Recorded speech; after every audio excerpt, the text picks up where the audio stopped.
বাংলাদেশের অর্থাৎ এই বাংলার সে সময়ের সবচাইতে আলোচিত বড় ইস্যু ছিল রাষ্ট্রভাষা আন্দোলনেই, এটাই ছিল পলিটিক্যাল ইস্যু।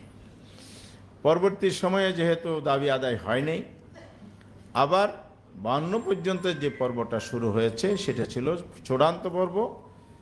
প্রথমে লিয়াকত আলী খান, প্রথম প্রধানমন্ত্রী পাকিস্তানের, তিনি ঘোষণা দিয়েছিলেন।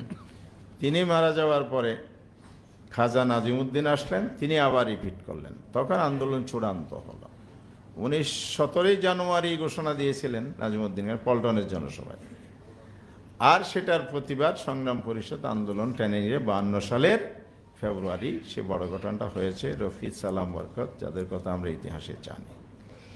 54 সালে এসে পাকিস্তানের গণপরিষদে আমাদের এই তরুণ ছাত্র জনতার সর্বশ্রেণীর মানুষের সংগ্রামের স্বীকৃতি স্বরূপ পার্লামেন্টে বাংলা ভাষাকে রাষ্ট্রভাষার মর্যাদা দেওয়া হয়েছিল। তাহলে আন্দোলনের মাধ্যমে কিন্তু আমরা আমাদের অধিকার আদায় করেছি। সুতরাং 21 একটি আন্দোলনের নাম নয়, 21 অন্যায়ের বিরুদ্ধে বিরাট সংগ্রাম, 21 আমাদের চেতনার ধারক, আমাদের স্মৃতিশোধ চেতনার। সেই চেতনা হচ্ছে অন্যায়ের বিরুদ্ধে ন্যায় প্রতিষ্ঠার জন্য প্রয়োজনে জীবন দেব, আপোষ করব না, দাবি আদায় করে ছাড়ব। যেটাই হয়েছে জুলাই চেতনায়, হয় নাই? সেই চেতনা কি এরকমই একটা শর্ট টার্ম মুভমেন্ট কিন্তু ছিল, এগুলো তো লং টার্ম মুভমেন্ট।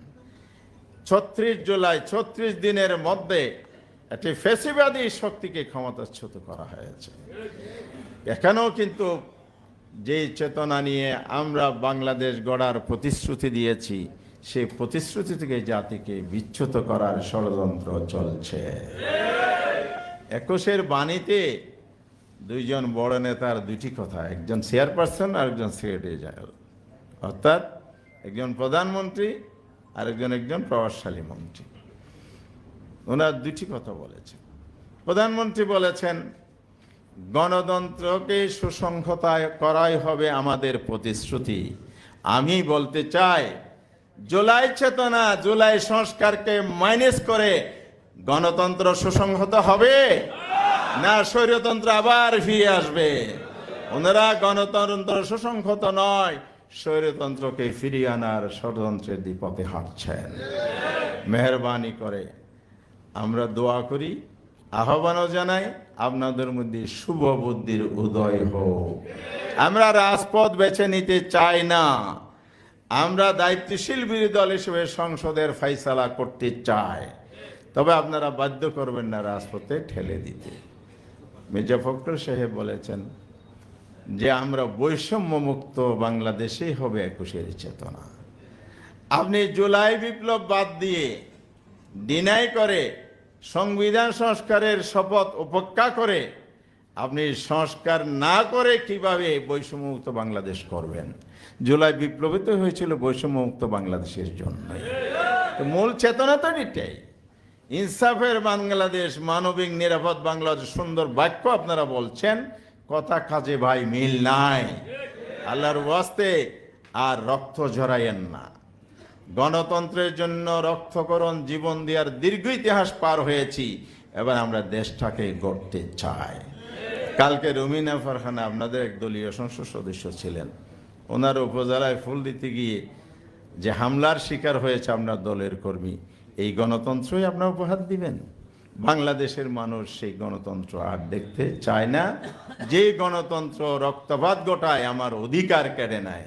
21-এর চেতনা হোক আমাদের অধিকার বাস্তবায়নের চেতনা। সেই জন্য 3টি কাজ আমাদের অপরিহার্য করতে হবে। এ বলেই আমি শেষ করছি। 1 নম্বর, আমাদের এই নতুন প্রজন্মকে প্রকৃত ভাষা আন্দোলনের ইতিহাস শেখাতে হবে। সঠিক ইতিহাস যদি আমরা না শিখতে পারি, তাহলে এই জাতিকে বিপদগামিতার পথ থেকে সঠিক পথে আনা যাবে না। দ্বিতীয়, বাংলা ভাষার উৎকর্ষ সাধন, যে প্রস্তাবগুলো ইতিমধ্যে হয়েছে, গবেষণা হওয়া, রিসার্চ হওয়া, পৃষ্ঠপোষকতা দেওয়া, এ ব্যাপারে সরকারের উদ্যোগ থাকতে হবে। তৃতীয় হচ্ছে, বৈষম্য মুক্ত বাংলাদেশ গড়ার জন্য ইলেকশন ইঞ্জিনিয়ারিং এর মাধ্যমে যে সরকার এসেছে বলে অভিযোগ আছে, আমরা তাদেরকে বলবো ক্ষমতার স্বীকৃতি, সরকার গঠনের স্বীকৃতি আমরা পার্লামেন্টের স্বীকৃতি শপথ নেওয়ার মধ্য দিয়ে দিয়েছি। তবে ২১-এর চেতনা মানি দুর্নীতি নয়, ২১-এর চেতনা মানি চাঁদাবাজি নয়, ২১-এর চেতনা মানি অসুস্থ নির্বাচন নয়। গণতন্ত্রের সঠিক পথে চলতে হলে অবশ্যই বাংলাদেশকে কারাপশন ফ্রি করতে হবে, চাঁদাবাজ মুক্ত করতে হবে। সড়কমন্ত্রীর সংজ্ঞায় চাঁদাবাজকে যে জাতীয়করণের সংজ্ঞা দিয়েছেন উনি, জাতীয়করণের সংজ্ঞা না এটা, সমঝোতা করে যদি, তো সমঝোতা করে দিয়ে আপনি অনেক অবৈধ কাজ করবেন, এটা বৈধ হয়ে যাবে? হবে? তো চাঁদা কি বৈধ? তো সমঝোতা করে অবৈধ থেকে বৈধতা দেয়া যাবে? সুতরাং হয় এ বক্তব্য ড্র করেন, না হয় জনগণ বুঝে যাবে আপনারা কিভাবে দেশ চালাবেন। তবে সেই পদ্ধতিতে হাঁটেন, আরেকটা জুলাই বিপ্লব হবে, সেই বিপ্লবে ডাক দিয়ে আপনাদেরকে সেখান থেকে নামিয়ে আমরা সঠিক পথে বাংলাদেশকে তুলে দেবো ইনশাআল্লাহ।